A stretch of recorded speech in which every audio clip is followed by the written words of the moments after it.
Welcome to Beneteau Guitars. I'm Marc Beneteau.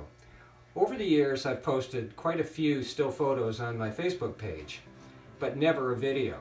So without further ado, welcome to my Beneteau Guitars shop tour.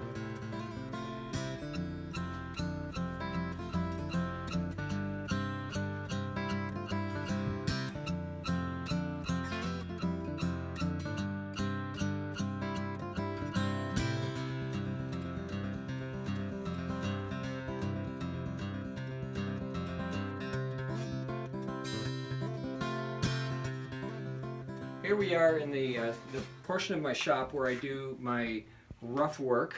My machinery is basically woodworking machinery, but for that I take my lumber and bring it down into rough cut pieces that will then become parts of the guitar.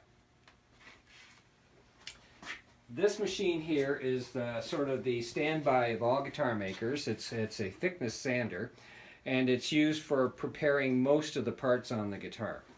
It's actually a indispensable tool for a guitar maker. Here, this was a tool that my dad built for me when I first started, and it's basically a mini version of that one. And I still use it for doing small parts. Great little tool, and yeah, I wouldn't want to be without it. The heart of any woodworking shop is to have some kind of control for the dust and the sawdust. In my case, I have this fairly large dust collection system that I attach to every machine I use. And though it's impossible to keep the dust down totally, it does a great job of getting 90% of it. Otherwise, we'd be up to our waist in it. My philosophy in guitar making, and has been since the very beginning, was to buy as much of the raw lumber as possible and process it into guitar parts. Therefore, I can control the wood. It's actually a little less expensive for me to do it that way, but I love to have total control over every aspect of guitar making. And this big baby is the heart of that process. This is a resaw, and I can take lumber and turn it into guitar sets with this saw, with this very large blade. And it's been my right-hand tool ever since I've started. Here we have the jointer. Now, most woodworkers use a jointer, not just guitar makers, of course.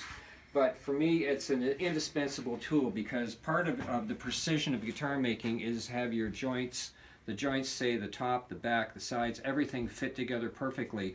And to do that, you need a jointer which cuts a perfectly even edge on a piece of wood. When I first started building, after I was sort of halfway through my first guitar, I went down to Toronto. I was in Ottawa at the time, and I went down to Toronto, Canada to visit Jean Larrivee, who had a shop there. While visiting his shop, I noticed he had a commercial stroke sander. This is a stroke sander here. And in the industry, it's used for sanding doors, large panels, things like that. But he was using it for sanding the top and the back and a few other parts. And I thought, that's fantastic. So I built my own, and to this day I use it for every guitar for sanding the top, the back, and the sides, smoothing it out. And the way it works is you've got a rolling platform, and you put the piece of wood on the platform, and then you sand it by pushing down on the sandpaper as it's going by. And it's a great tool. This is not the commercial ones were far beyond my means, but building this one worked great. And a little anecdote here is that the rollers on here were I got from a pair of old roller skates that were in the house when we moved into the house. So I wanted to keep things continuous, and so to this day these little roller skate blades are staying with us.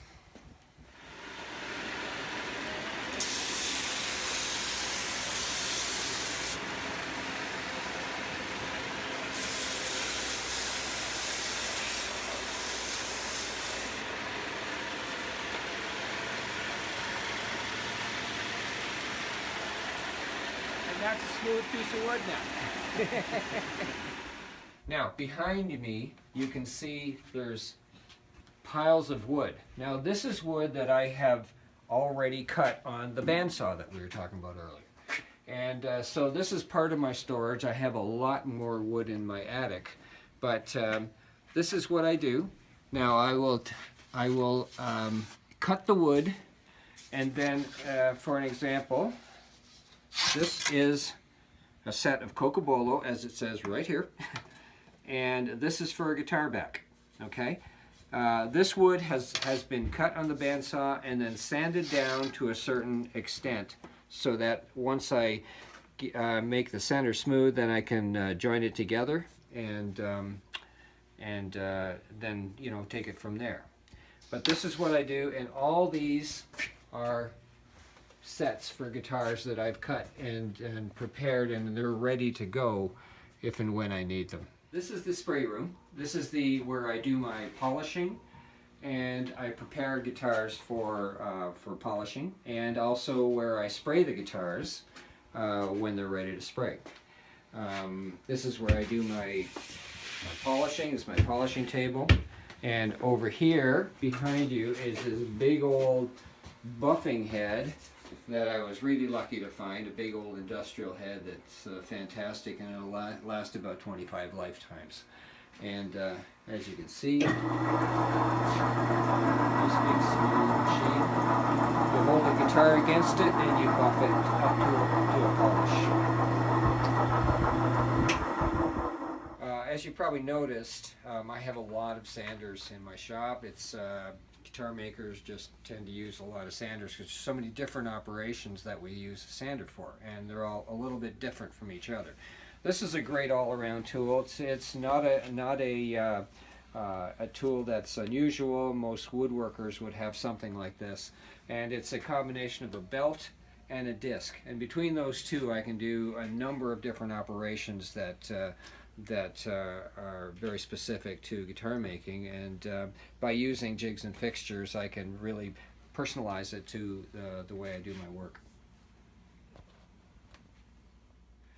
Now here what we have are bending forms, and I actually build quite a few different models, and for each model I make I have a different form.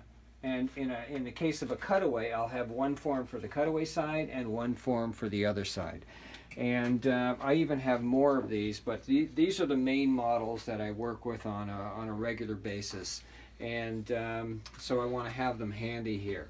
What I do is I take and I put these into a fixture, and then I use a heated blanket, a la here, to wrap the guitar sides around this fixture, and when they come out of it, they're the shape of a guitar. And from there, I glue them into the mold, and then, you know, it goes on from there. But this is a very essential part of my work. So now you've seen where the parts are prepped, and now I'm going to take you into the shop to show you how these parts are used to build the guitar.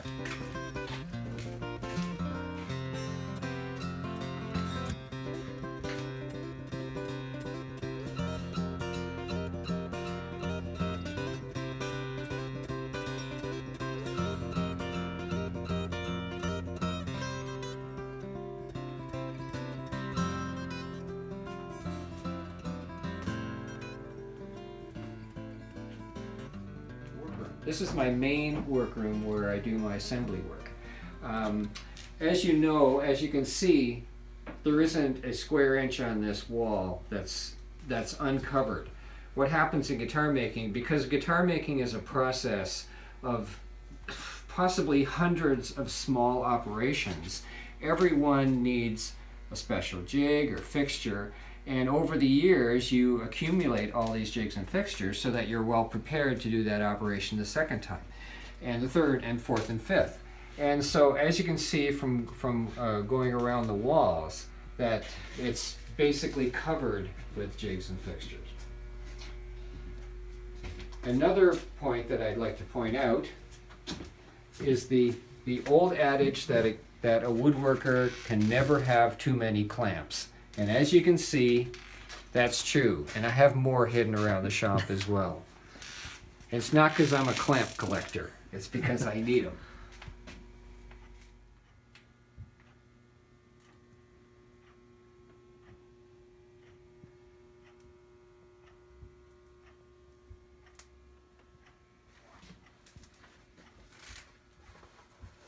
This is a basic tool of guitar making. It's called a guitar mold, and it is the form within which you hold the guitar sides prior to gluing the back and top on. They hold everything rigidly in place so that the guitar keeps its form. Now I have one of these molds, at least one of these molds for every model I make.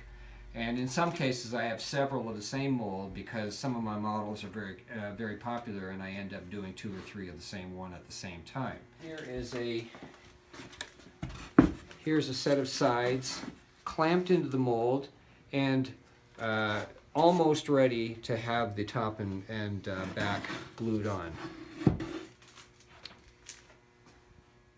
Once the back and top are glued on, I can separate the mold at the top and bottom and pull it apart, leaving the body intact. Right now, I've got a couple guitars on the go, and another interesting one in the shop. This particular one here is interesting. This is a fan fret. As you can see, the frets fan out. They're not straight across like a standard guitar. And that's a fairly recent innovation, of which I do quite a few. And this particular one is not only is it a fan fret, but it's also a baritone, which means it's tuned halfway between a guitar and a bass. And because of that, it's got a very low tone. And they've become quite popular, and because they're played like a guitar, they're not played like a bass. And so guitar players are finding they give them an added direction in which to be creative, and that's great. Another recent innovation in the guitar world is called an armrest bevel, and this particular one, which is a sweeping armrest bevel, was first developed by Kevin Ryan, a well-established and highly regarded guitar builder. And I started building this one several years ago. And so I offer 2 kinds. I offer this one and another one called the Laskin bevel, which was developed by my friend Gret Laskin. The cutaway, I offer 2 different kinds of cutaway. I offer a pointed cutaway like this, which is called a Florentine, and I also offer a rounded cutaway, which is called a Venetian. Okay. Now you may have heard about the owner of this guitar. This is going to Don Ross, world famous guitar player, and I've been building guitars for Don since 1997. Watch out for a 20th anniversary model coming this year. And this one has Cocobolo back and sides, beautiful Cocobolo back and sides, and Cocobolo sound hole. And this is a standard fan fret in that it's played like at the standard pitch as opposed to the baritone that I was just discussing. So this is going to Don. It's almost ready, and he should have it in his hands in the next couple weeks. When you've been building guitars for 40 years like I have, you have a lot of children out there. And occasionally what happens is one of them comes back for a visit. This is exactly what happened here. This guitar was built in 1981, so this is an oldie in actually remarkably good condition. And it's in for a little bit of an adjustment, but very interesting because it shows how I was doing things 35 years ago.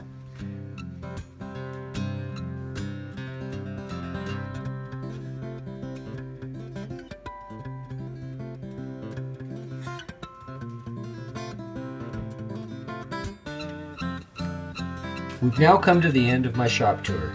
Thank you for taking the time to check it out. For more information about my instruments, please visit my website at benetoguitars.com.